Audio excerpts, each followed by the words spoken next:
Բարև ձեզ հարգելի դիտողներ, YouTube-յանի Մալիքի եթերում զրուցելու եմ քաղաքագետ Լիլիթ Դալաքյանի հետ, ցանկության դեպքում կարող եք բաժանորդագրվել YouTube-յանի Մալիքին։ Բարև ձեզ Տիկին Դալաքյան։ Բարև ձեզ։ Տիկին Դալաքյան, հերթական անգամ համացանցը, այսպես ասած, ցնցվեց Փաշինյանի եւ Քոչարյանական ընդդիմության վեճից, հները մեղադրում են ներկաներին հողերը ծախելու մեջ, ներկաները մեղադրում են կոռուպցիայի թալանի մեջ, իրավապահ համակարգի ղեկավարները ազգային ժողովում զեկույցներ են ներկայացնում, բայց քաղաքական ուժերը շեղվում են դրանից եւ մեկը մյուսին մեղադրում է կոռուպցիայի մեջ։ Քոչարյանի ունեցվածքի ցուցակն են մի քանի օր է կարդում, դատախազը կարդում, փոխանցում է Կոնջորյանին, Կոնջորյանը կարդում, փոխանցում են մեկին, սա ինչի ենք մենք ականատես լինում։ Դե գիտեք, որևէ նոր բան, ինչպես դուք արդեն նշեցիք, մենք այնտեղ չլսեցինք, այսօր իմ Facebook-յան երեք արդեն, իմ Facebook-յան էջում ես գրել էի, որ լսում էի քաղաքական գիտնաբաններից մեկը նորից կարդում է Ռոբերտ Քոչարյանի ունեցվածքը, այն ինչ պետք է բռնագրավել նրա անունից, եւ ես ակամայից հիշեցի, որ այդ նույն հաղորդումը տեսել եմ 1-2 տարի առաջ, այսինքն նույնիսկ ինձ թվաց, որ դա հին հաղորդում է, գիտեք, որովհետեւ արդեն որքան կարելի է ժողովուրդը հոգնել է նույն թեմաներից, անընդհատ խոսել, նույն բաները անընդհատ բերել դաշտ։ Իդեպ ես ձեզ ասեմ, շատերն ասում են, որ ոչ ամբողջական ցուցակներ ներկայացված ազգային ժողովում, այսինքն գույքեր կան կղզիներից եւ այլն, որ խոսում է Նիկոլ Փաշինյանը շատ հավ, դրանք ամբողջովին ներկայացված չի։ Ինչ վերաբերում է նրան, որ ասում են մենք օրենք ենք հաստատում եւ դա ժամանակ է պահանջում, գիտեք, իրավաբանությանը թեկուզ մի փոքր մոտ անձի, ինք չեմ ասում այդպես սուպեր իրավաբանները կարող են փաստել, որ ընդհանրապես ժամանակ են ձգում, ապօրինի ծագման գույքի բռնագանձելու օրենքը մենք հիշում ենք, որ Վենետիկի հանձնաժողով դրական եզրակացության արժանացել եւ ընդհանրապես մի բան, նրանք պետք է կարողանան ապահովել, որ միջոցներ ունեն, այսպես պարզ բացատրենք ժողովրդին, միջոցներ են ունեցել օրինական եկամուտ տվյալ գույքը ձեռք բերելու համար, եթե չեն կարողանում ապացուցել, նույնիսկ եթե Զոքանչի անունով է կամ Զոքանչի ընկերուհու, դա արդեն ապացուցելու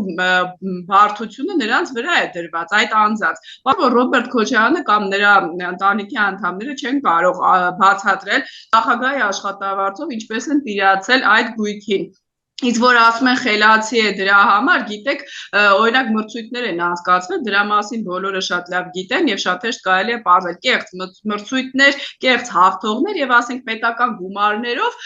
նրա ընտանիքի անդամներին պատկանող կազմակերպությունները, ասենք պետական պատվերներ են ստացել եւ շատ կարող եմ ես դրա մասին խոսել, գիտեք, բայց ընդհանրական կարող եմ ասել, որ որևէ նոր բան չտեսանք, որքան ընտրությունները մոտենան,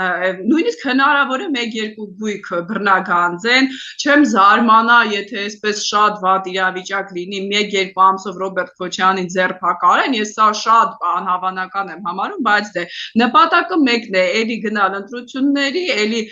ուրեմն ընդդիմադիր կարգել Ռոբերտ Քոչարյանին եւ որ ասում են թող այլընտրանքային ուժերն էլ մասնակցեն, ներողություն եմ խնդրում կրկնվելու համար, եթե ամբողջ քաղաքական դաշտը լցված է այս շոուներով, ժողովուրդը մեղավոր չի, որ էլի գնում է ընտրություն է կատարում գործող կամ նախկին իշխանությունների միջև կամ էլ ուղղակի հիասթափությունից ելնելով չի գնում ընտրությունների։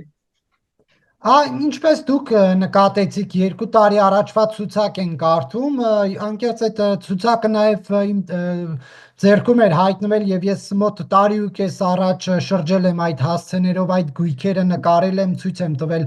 լսարանին, թե ենթադրյալ ապօրինի ծագում ունեցող գույքերը որոնք են։ Հիմա կրկին այդ թեման առաջ բերելու նպատակը ո՞րն է ԿՊ-ի տեսանկյունից։ Դե նպատակը ընտրությունները մոտենալն է, նպատակը նորից Ռոբերտ Քոչարյանի հանդեպ բացասական էներգիան, այսպես ասեմ, բացասական հեղինակությունը օգտագործելով, էլի գնալն է ընտրությունների, բայց հիմա գիտեք տարբերությունը որն է, եթե այն ժամանակ Նիկոլ Փաշինյանը մեծ հեղինակություն ուներ, որ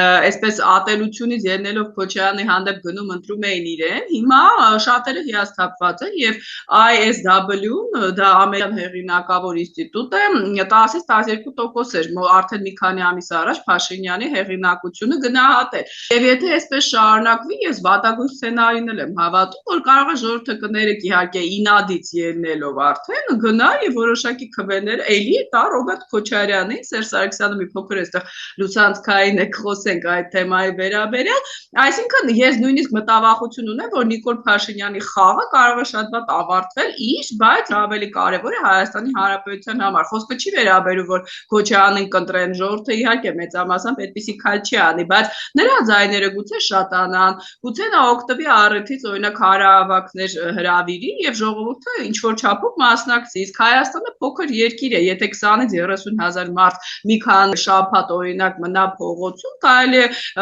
օտար երկրներն էլ իհարկե կօգտվեն դրանից, ապա կայունացնել իրավիճակը, այնպես որ եթե Նիկոլ Փաշինյանին թվում է, թե այս խաղը միշտ կաշխատի եւ դա Հայաստանի վնաս չի տա, ես մշտապես զգուշացել եմ, առաջ սխալվում է։ Տիկին Դալաքյան, ընդդիմությունը Հայաստան դաշինքից օրինակ Արծվիկ Մինասյանը ասում է, ուր են այդ 4 միլիարդ դոլարը, ասում այդքան ասում եք, բա ուր է։ Սա անկեղծ արդարացի հարց չի, 7 տարի ասել Քոչարյանը ունի 4 միլիարդ եւ մի փոքր ինչ որ բան ցույց տալ։ Գուցե իսկապես դա ուռճացված թիվ է եւ այս տարիների ընթացքում քարոզչության արդյունքում նաեւ դա ժողովրդի մոտ այսպես հավաստի ինֆորմացիա է դարձել։ Գիտեք Նարեկ ջան, ելնելով նրանից, որ ես տարիներ շարունակ այդ պայքարիչ եմ եղել, հատկապես Ռոբերտ Քոչարյանի դեմ, մենք շատ լավ գիտենք ուտեղ են այդ գույքերը, դուք ինքդ ասեք ցուցակը կա, ցուցակը ամբողջական չի, եթե Նիկոլ Փաշինյանը տեղը չգիտի, կարող օգնել ցույց տալ։ Երբ որ 2003 թվականին մարդիկ դուրս էին եկել փողոց 100,000-երով, ինչ հետո Ռոբերտ Քոչարյանը ստիպված երկրորդ փուլ հայտարարեց, որպես նաև երիտասարդ մասնակից, կարող եմ նշել, որ այդ գույքերը Նիկոլ Փաշինյանը չի հայտնագործել, եթե կարիք կա, կօգնենք, թող գտնի, բայց դա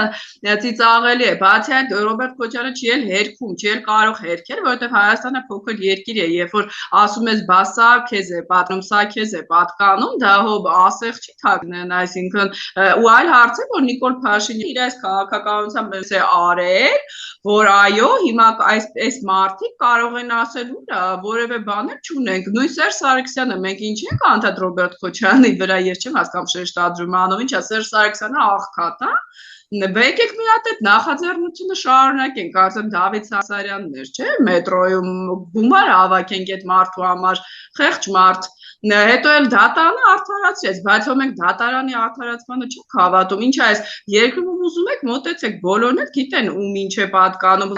երբ որ ասում են 1 միլիարդ դոլարանոց Գելենջիկում տուն ունի, ասում են ինձ չի պատկանում, բայց CNN-ից մինչև BBC ասում են որ իրան է պատկանում, մենք ում ենք հավատում, այսինքն Նիկոլ Փաշինյանը այո ճիշտ է, իր այս քաղաքականության շնորհիվ այնպես է արել, որ մի հատ էլ մենք պիտի ներողություն խնդրենք մարդկանցից զրպարտելու համար, բայց եթե հայ ժողովուրդը որոշի, որ Նիկոլ Փաշինյանի փոխարեն այլ անձինք պիտի կատարեն այդ խոստումները, վստահաբար այդ գույքը կգտնվի։ Այլ թեմաների անդրադառնանք, մայիսի 15-ը կարող է բեկումնային լինել, թե ոչ ռուս-ուկրաինական պատերազմում, որովհետև Ստամբուլում նախատեսված են բանակցություններ ռուս-ուկրաինական, Զելենսկին ասել է, որ այդ օրը կգնա եւ կսպասի Վլադիմիր Պուտինին, կլինի շրջադարձ, թե ոչ։ Ես չեմ կարծում, որ Վլադիմիր Պուտինը կմասնակցի այդ հանդիպմանը, շրջադարձը այսպես է, տեսեք, իրավիճակը փոխվել է, մենք պետք է դա հստակ ասենք, Վլադիմիր Պուտինը այն օր ինչ ժամին այդ հայտարարությունը անում մամուլի ասուլիսը, դա ամերիկյան prime time-ի ժամանակահատվածն էր եւ հստակ հասցերը Դոնալդ Տրամփն էր։ Հիմա եկեք մենք մի քանի փաստ արձանագրենք, այն որ Վլադիմիր Պուտինը եւ Դոնալդ Տրամփը հավասար չեն, ապացուցում է այն փաստը, որ եւ Պուտինը եւ Զելենսկին փորձում են Տրամփի ուշադրությունը հայտարարություն է գրել եւ Տրամպը ասում է ես կամ սանկցիաներ կդնեմ Ռուսաստանի կամ Ուկրաինայի վրա, այսինքն նա արբիտրի դերից է հանդես գալիս։ Այստեղ խոսել որ Պուտինը եւ Տրամպը կիսում են աշխարհը, դա իրական չէ։ Երկրորդը, ես մնում եմ իմ կարծիքին, որ Միացյալ Նահանգները դուրս գալու ինչ-որ փուլում բանակցություններից, այստեղ կարևոր է հասկանալ արդյոք նա կշարունակի Ուկրաինային եւ տրատել հետախուզական տվյալներ, ոչ, որովհետեւ ռազմաճակատում իր ճակը պատային է, այնպես չի որ Ռուսաստանը լուրջ աշխարհացում ունի Դրա համար քնած քաղաքացիների վրա է իր հրթիռները գցում եւ եթե Ուկրաինան ունենա լուրջ զենքեր, մենք հիշում ենք 22 թվականի աշնանը հակահարձակման ժամանակ Ռուսաստանը ինչ իրավիճակում էր եւ ինչպես է գոժը աղակում, որ մենք պարտվենք, այնպես որ կարեւոր է շարունակել Ուկրաինային եւ նույնիսկ խոսքը անվճար զրամատելու մասին չի, այլ գնելու մասին։ Իսկ Տրամպը միշտ խոսում է, որ ինքը գործարքի կողմնակիցն է, չգիտեմ ինչով պիտի բացատրի, որ չի վաճառում զենք Ուկրաինային։ Հաջորդը Եվրոպան իր հստակ դիրքորոշումը արտահայտել է եւ փորձում է Միացյալ Նահանգներին այսպես ասած ներքաշել այս Ռուսաստանի դեմ իրենց քաղաքականության մեջ եւ կարծես ստացվում է, որովհետեւ մենք տեսանք դրանց համատեղ ուրեմն կոչը Վլադիմիր Պուտինին։ Հաջորդը Վլադիմիր Պուտինը չի ցանկանում խաղաղություն, նա չի ցանկանում հրադադար, ինքն էլ դրա մասին խոսել է, որ կան անհերքելի եւ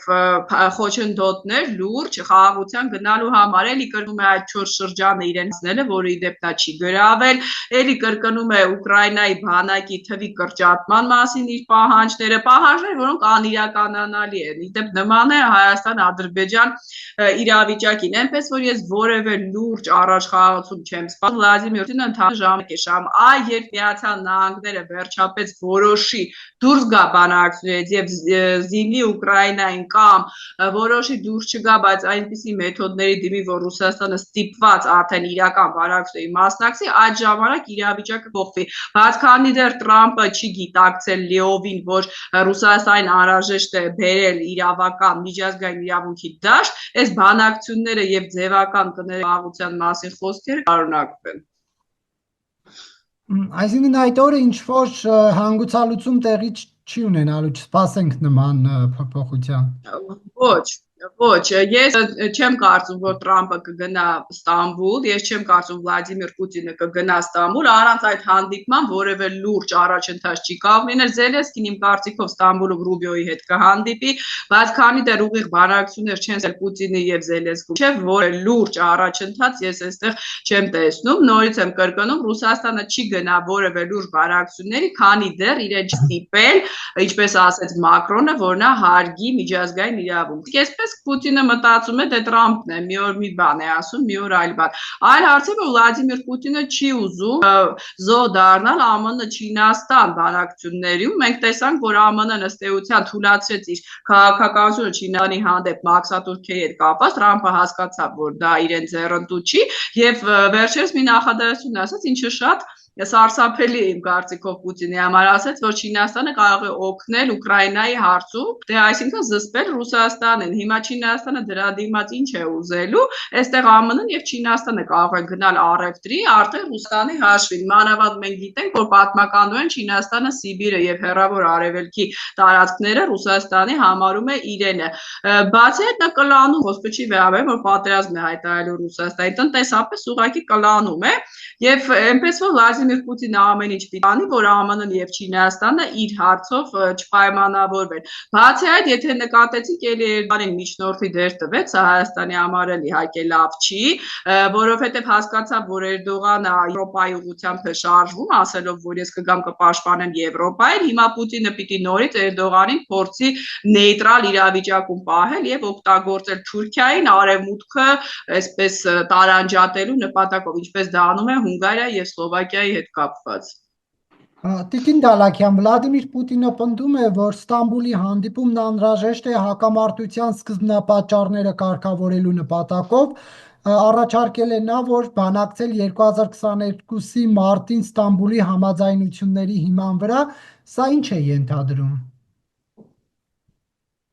Դա չի կարող տեղի ունենալ, եկեք հիշենք Ստամբուլի համաձայնությունները, կարծեմ 1 տարի առաջ New York Times-ը հրապարակել էր դրա պայմանները հիմնական, առաջինը դա ուկրաինական զորքի թվի կրճատումներ մինչև 85,000, Ուկրաինան դրան չի համաձայնվի, նախ եկեք հիշենք Ստամբուլյան բանակցությունները ինչ իրավիճակում էին տեղի ունենում, այդ ժամանակ Ռուսաստանը գտնում էր Կիևի մատույցներում և ուժեղ հարձակում էր իրականացնում Դոնբասի ուղղությամբ, այսինքն բոլորը կարծում էին, որ Կիև գրավի Ռուսաստանի կողմից։ Հիմա այդպիսի իրավիճակ չի, Ռուսաստանը չի կարողանում առաջ շարժվել, իհարկե 1-2 գյուղը եւ սեփական Կուրսկը ազատագրելը հյուսիսային կորեացիների միջոցով չենք ասում, այսինքն Ուկրաինան հաստատ չի համաձայնվի այսքանից հետո իր զորքերի կրճատմանը, մանավանդ որ կներեք դա միջազգային իրավունքի իդեալի նմանություն կա Հայաստան-Ադրբեջան իրավիճակին, Ալիևն էլ չէ, ասում է պիտի զորք չունեն, չզինվեք, բան չունենաք, այսինքն շատ տարօրինակ է, որ իրենց երկրի պահանջները Ուկրաինա եւ Հայաստանի հետ կապված նույնն են։ Երկրորդ պահանջը նույնիսկ հեռահար հրթիռներ չունենալու մասին էր, Ուկրաինան պարզ է, չէ, հրթիռները խնդրիացան նահանգներից, որպեսզի հարվածի Ռուսաստանի խորքերը, ինչի պիտի հիմա Զելենսկին դրան համաձայնվի։ Հաջորդը դե ռուսերենի լեզվի հետ կապված այդտեղ կարծում եմ դիճումներ հնարավոր են, որ ուրեմն ռուսերենը չարգելվի, այնտեղ փողոցները չվերանվանեն, իբրև թե հակառուսականություն չլինի։ Եվ մյուսը հիմա Պուտինը ավելացել է այդ 4 շրջանները, ես նշեցի, դա Ուկրաինայի համար անընդունելի է, որովհետև նախ չի գրավել Ռուսաստանը ամբողջովին 4 շրջանները, երկրորդը ինչ է նշանակում, սահմանադրության մեջ մենք գրել ենք, որ դա մեզ է պատկանում, տվեք մեզ։ Շատ հետաքրքիր է, ոնց որ Ադրբեջանը հիմա գրի Զանգեզուրը մեզ է պատկանում, հետո էլ հարձակվի, ասի մենք մեր սահմանության մեջ էինք գրել։ Սա ոչ միջազգային իրավունքից է հասկանալի, ոչ էլ Ուկրաինայի ժողովրդի։ Եվ այնտեղ մի կարևոր կետ կար, գիտեք, Ստամբուլում Ռուսաստանը համաձայնվել էր, որ Ուկրաինան դառնա Եվրամիության անդամ, իսկ Ուկրաինան հաձայներ չդառնալ ՆԱՏՕ-ի անդամ, այսինքն այս կետով համաձայնության եկել էին, բայց վերջնականը չհամաձայնվեցին Արևմուտքի ներկայության շուրջ Ուկրաինայում։ Հիմա էլ արևմտյան երկրները ասում են, որ մենք կգանք եւ կվերահսկենք ռեժիմը խաղաղության, իսկ Պուտինը եւ Լավրովը մի անգամ նշել են, որ իրենց համար անընդունելի է Արևմուտքի ներկայությունը, այնպես որ որևէ ընդհանուր կետ ես այստեղ չեմ տեսնում, որ այդ համաձայնների հիման վրա կարելի է շարժվել։ Վլադիմիր Պուտինը փորձում է ժամանակ շահել, ու ճիշտ ասած չեմ հասկանում ինչու, որովհետև արդեն ակնհայտ Ռուսաստանը չի կարող որևէ լուրջ հաջողության հասնել ռազմաճակատում։ Եվ եթե մինչև աշուն չհասնի, եղանակային պայմանները այնպես են, հետո կանգնելու է հարձակումը։ Չգիտեմ Վլադիմիր Պուտինը ինչի վրա է հույս դրել, բայց այն որ Տրամպը չի վաճառելու ներողություն Ուկրաինան, եւ նույնիսկ ցանկության դեպքում դա չի կարող անել, որովհետեւ Ամերիկա դեմոկրատական երկիր է, Տրամպի հեղինակությունը պատմականորեն նվազում է, նա չի կարող իր ժողովրդին եւ սենատին բացատրել, որ ես Վլադիմիր Պուտինին շատ եմ սիրում, դրա համար իրեն ուզում եմ նվիրել Ուկրաինան, այնպես որ Պուտինի հաշվարկը, որ Տրամպը ամեն ինչ կանի, ինչ որ ուզում է, սխալ դուրս եկավ։ Եվ եթե չգան համաձայնության, արդյոք Թրամփի խոսքերը իրականություն կդառնան, թե ոչ, որովհետև նա նշել էր կլինեն պատժամիջոցներ Ռուսաստանի նկատմամբ։ Դե կարող է սանկցիաներ ուրեմն սահմանեն, բայց ես դա լուրջ չեմ համարում ինչու։ Տեսեք, Ռուսաստանի եւ ԱՄՆ-ի միջև առևտրաշրջանառությունը շատ փոքր է։ Ինչ վերաբերում է սանկցիաներին, այո, գուցե նավթի գինը ընկնի եւ Ռուսաստանը որոշակի դժվարություններ ունենա ռազմական բյուջեն լցնելու հետ կապված։ Բայց այս մի քանի խնդիր կա։ Մինչեւ այսօր ինչ սանկցիա դրել են, Հայաստանն էլ վկա։ Միշտ երկրորդային շուկաներով Ռուսաստանը իր առևտուրը արել է։ Միշտ իր շատ ներողություն ստվերային ֆլոտով է նավատորմով միշտ իր նավթը եւ գազը տեղափոխել է, այսինքն երբ որ սանկցիա են դնում, պիտի ուշադիր լինեն ներողություն, որ այդ սանկցիաները գործեն։ Եթե ուղղակի պիտի ասեն սանկցիա ենք դնում, Ռուսաստանը 4 տարի սանկցիա են դնում, 4 տարի շարունակում է իր օպերացիան։ Այստեղ կարևոր է միայն ռազմաճակատի իրավիճակը։ Վլադիմիր Պուտինը այն ժամանակ կնստի բանակցությունների սեղանին, երբ ռազմաճակատում իրավիճակը փոխվի հօգուտ Ուկրաինայի։ Դրա համար անհրաժեշտ է զինել Ուկրաինային։ Այդ սանկցիաները Եվրոպայիներին ես այդքան ներողություն իհարկե մեծ տեղ չեմ տալիս, մանավանդ որ շատ երկրներ վան հաֆի նույն ԵԱՏ երկրները սանկցիաներին չեն հետևում եւ Ռուսաստանը միշտ էլ գտնում է տարբերակներ, նույն Չինաստանը եւ Հնդկաստանը, որոնք կարևոր իր ուրեմն դաշնակիցներն են այս առևտրի հարցում, նույն Թուրքիան եւ նրանք չեն կատարում այս պարտավորությունները, եթե սանկցիան պիտի դնեն, բայց դա որևէ մեկը չկատարի, դա անօգուտ է, ընդհանրապես պետք է զինել եւ մի կարևոր բան Ուկրաինայի օդը պիտի փակել, եթե Ռուսաստանը չկարողանա այլևս օդային հարվածներ հասնել Ուկրաինային, իսկ հիմնականում նա օդից է, չէ, վնասներ հասցնում, ռազմաճակատում չի կարողանում առաջ գնալ, արդեն դա լուրջ առաջընթաց կապահովի ռուս-ուկրաինական բանակցություններում, քանի դեռ օդը բաց է եւ Ուկրաինան անպաշտպան է, Ռուսաստանը չի նստի բանակցությունների սեղանին։ Տիկին Դալաքյան, անդրադառնանք հայ-ադրբեջանական կոնֆլիկտին, Տավուշի մարզի Մովսես գյուղում 3 առավոտյան կրակոցներ են լսվել, նույնը նաև շարունակվում է Խնածախի ուղղությամբ, Պաշտպանության նախարարությունը ասում է, որ եթե թիրախային չեն, ուրեմն հաղորդագրություն չենք տարածում, ինչ է փորձում հասնել Ալիևը եւ սա տեղի ունենում խաղաղության պայմանագրի նախագծի համաձայնեցումից հետո, կարծեք թե այս իշխանությանը չի հաջողվում բերել այդ խաղաղությունը, որի մասին խոսում էր այդքան ժամանակ։ Նախ եկեք ասենք, որ որևէ իշխանության էլ չի հաջողվել բերել խաղաղություն, որովհետև բոլոր իշխանության տարիներից մենք սահմանում ունեցել ենք զոհեր, ունեցել ենք կրակոցներ եւ ի վերջո իրավիճակը այնպես հանգուցալուծվեց, որ նույնիսկ Սերժ Սարգսյանը հրաժարականից առաջ իր ելույթում, մինչև իհարկե հրաժարականը, նշում էր, որ Ադրբեջանը գնում է էսկալացիայի եւ համաձայն որևէ պայմանների, այսինքն Ադրբեջանը պատրաստվում էր, այդ որ հիմա մարդիկ կան իրեն Ժուկովի տեղն են ուզում դնեն նախկին ղեկավարներից, Պարզ է, որ Ադրբեջանը չէր կարող հարձակվել, երբ պատերազմը նոր էր ավարտել, Ադրբեջանը 20 տարի զինվում էր, ինչ էիք անում դուք, արդեն կպատասխանի դատախազությունը, երբ որ իհարկե գլխավոր դատախազը սկսի աշխատել։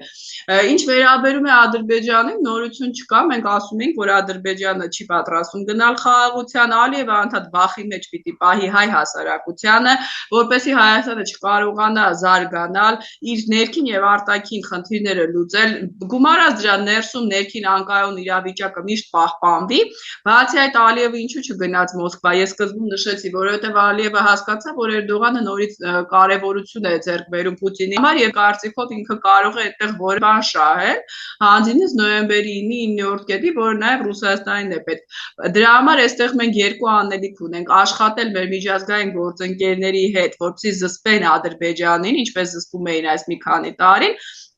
Եվ երկրորդը փորձենք այնպես անենք, որ օրինակ Մակրոնը, որը այսօր Էրդողանի հետ խոսել է, եւ Էրդողանը սկսել է իրեն շատ կոռեկտ դրսևորել Ֆրանսիայի ղեկավարի հանդեպ, հիշում եք, ժամանակին դիրավորում էր նրան անձնապես, այնպես անենք, որ Արևմուտքը Թուրքիայի միջոցով զսպի Ալիևին, որպեսզի Թուրքիան Ալիևի ձեռքերը չբացի, որովհետեւ իմ կարծիքով, եթե Թուրքիան էլ համաձայնվի այստեղ հարձակման, Ռուսաստանն էլ գուցե Արևմուտքը այդ ժամանակ չկարողանա այս երկուսին զսպել, իսկ եթե Թուրքիային զսպեն, միայն Ռուսաստանի ասելով Ադրբեջանը երբեք չի գնա էսկալացիայի։ Բայց որքանով է հնարավոր, որ մեկ տարվա ընթացքում իշխանությունը կարողանա խաղաղության պայմանագիր ստորագրել եւ դա դարձնել իր համար խաղաքարտ նախընտրական շրջանում։ Դա իշխանությունից չի կախված, ի վերջո մնում է նույնը, դա կախված է միջազգային իրավիճակից։ Ալիևը Նիկոլ Փաշինյանի հարցազրույցից հետո չի գնում խաղաղության, Ալիևը գնում է, երբ իրեն ստիպում են։ Այսպիսի ղեկավարները նրանք չեն նայում միջազգային իրավունքին, չեն նայում, որ հարևան երկիրը խաղաղության է պատրաստ, եթե Տրամպը, ինչը ես մի փոքր անհավանական եմ համարում, մանավանդ որովհետև Հայաստանի կողմից աշխատանք չեմ տեսնում։ Տեսեք, Տրամպը ասեց, մենք պատրաստ ենք Հայաստանի հետ, չէ՞, մեր ռազմավարական գործընկերությունը սկսել։ Ես դրանից հետո Հայաստանից արձագանք չտեսա, ճիշտն ասած, որևէ քայլ չեմ տեսնում։ Այսինքն Տրամպը ինքը կարող է ասի մոռանա, մենք պիտի ամեն բանից հետո շնորհակալություն հայտնելով, ինչպես դա անում է Զելենսկին, ամեն Տրամպի բառը օգտագործում է նրանից որևէ բան ստանալու համար։ Իդեպ Զելենսկու հանդեպ Տրամպը բացասական վերաբերմունք ունի, Փաշինյանի հանդեպ չեմ կարծում այդպեսի ինչ որ նստված կա, ինքը իր շուրթերով է առաջ ասել, ինչի չի Հայաստանը օրինակ խոսում սահմանային խմբի գալու մասին, որը Բայդենի հետ պայմանավորվել են։ Ես չեմ տեսնում արտաքին քաղաքականություն, ես տեսնում եմ այսպես վախվորած վիճակ,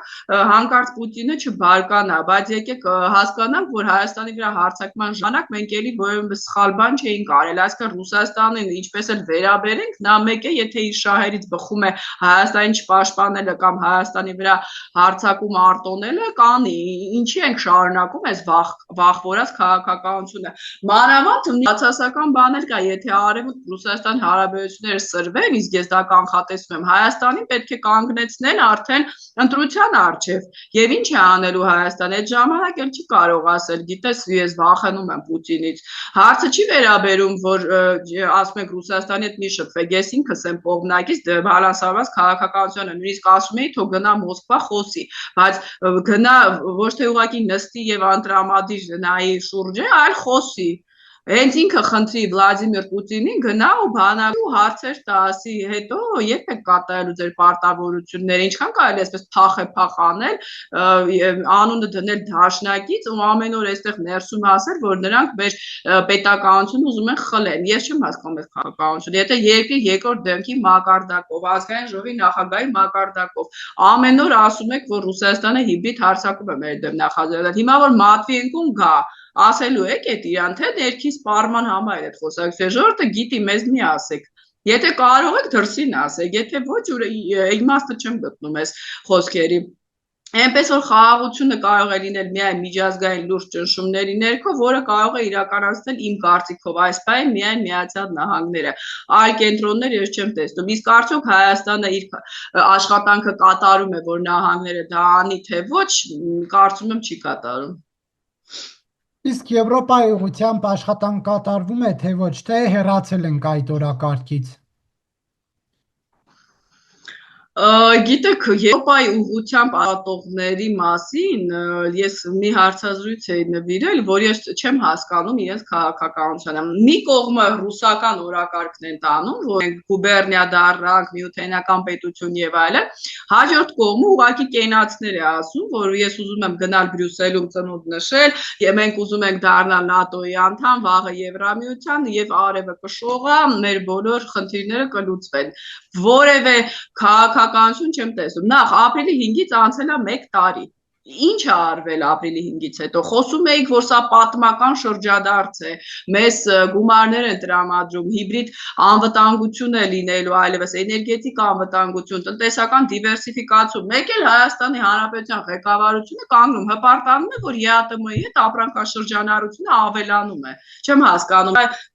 Սեպայով ինչ է արված, մարդիկ կան դրանով զբաղվում են, Նարեկ ջան, մենք չգիտենք, որ փուլում են գտնվում։ Դա գաղտնի ինֆորմացիա է, դուք պարտավոր եք ամեն ամիս, լավ երամսյակը մեկ գաք է ժողովրդի փորձագետին տեղեկացնեք, ասեք, այս բաները արել ենք, մնացել է սա, մնացել է 5 տարի օրինակ, Եվրամիությունը մենք արել ենք, մեզ չի սպասում։ Մենք Փաշինյանին ասում ենք, դու դավաճան ես, Ռուսաստան ես գնում, նա էլ մեզ ասում է, Եվրամիությունը չի սպասում։ Դե արի բացատրի, ով է սուտ խոսում։ Որպեսզի մենք իմանանք այդ մարդիկ, որոնք զբաղված են ուղղակի Եվրամիության դեսպանի հետ կենացներ խմելով, պիտի բացատրեն, թե Հայաստանը որ փուլում է գտնվում։ Արդյոք մենք մեր աշխատանքը կատարել ենք, թե ոչ, Եվրոպան մեզ չի սպասում, արդյոք ինչ ռիսկեր կան Ռուսաստանից, արդյոք Եվրամիությունը ռիսկերը կոմպենսացնելու է, թե չէ, եթե դա պիտի օգտագործենք Եվրամիություն գնալ ընտրություններին 1-2 ձայն հաղթելու համար, ցավալիորեն Գյումրիում ժողովուրդը իր տեսակետը արտահայտ է, ժողովրդի մոտ արդեն անվստահություն կա նույն Եվրոպայի հանդեպ, եւ սա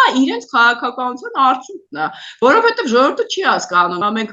իրենց լեզվով ասած ուր ենք գնում, եւ արդյոք Նիկոլ Փաշինյանը չի գնում, թե Եվրամիությունը չի ասում արի։ Այսպիսի խոսակցությունների վերջ տալու համար այնքան հասարակությունը, որը զբաղված է այդ աշխատանքով, պիտի հաշվետվողականություն դրսևորի, ոչ թե գրանտերը ստանա,